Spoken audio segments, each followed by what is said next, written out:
You may be familiar with the opening line of famed author Daphne du Maurier's Rebekka.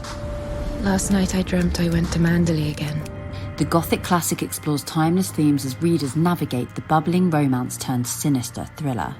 The thing that attracted me to the project was the kind of Russian doll-like smuggling of stories within stories within stories. You can have a horror film that lives inside a thriller that lives inside a romance movie. I can imagine her kind of chuckling as she's writing this thing, going, people are going to think that it's about a woman who falls in love with this guy and like their incredible life, but what it actually is going to be is something really dark and disturbing. I wanted to go back again to recapture the moments that had gone.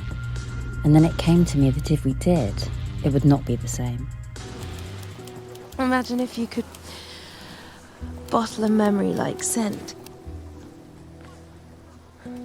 Then whenever you wanted, you could open it.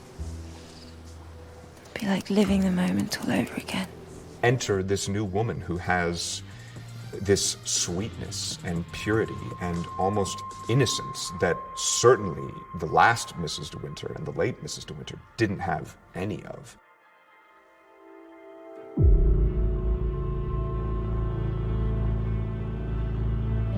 Du Maurier always said that Rebekka was a study in jealousy. Mrs. Danvers runs the house and has been for the last sort of year or so while Mr. de Winter has been absent.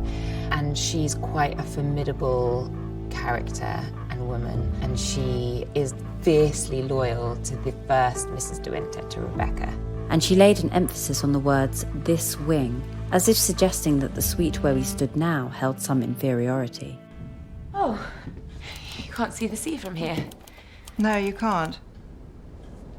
Oh, should Mr. de Winter ask for his old wardrobe, I'm afraid you must tell him it wouldn't fit here. The rooms on this side of the house are much smaller. This wasn't his bedroom before? Oh, no. No. Mrs. de Winter's rooms were in the West Wing. Sometimes I felt like Rebekka was as real to me as she was to Mrs. Danvers. I think Mrs. Danvers, it could have been her. She could have married somebody like Maxim de Winter, but didn't, and ended up as a servant.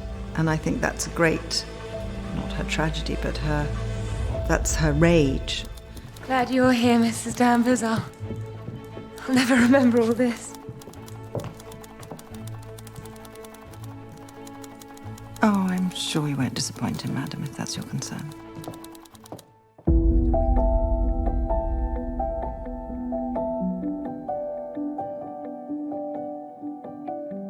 It must hurt her every time she heard me called Mrs. de Winter. Mrs. Danvers, does Mr. de Winter ask you to keep the room like this? It doesn't have to. She's still here. You feel her? I wonder what she's thinking about you. Taking her husband and using her name. I just found that it was something that I felt like could be retold and brought back and would surprise the audience as much as it had surprised me, you know. And I fell for all the twists in it again. You can't go on living in that big old house with a ghost! I don't believe in ghosts.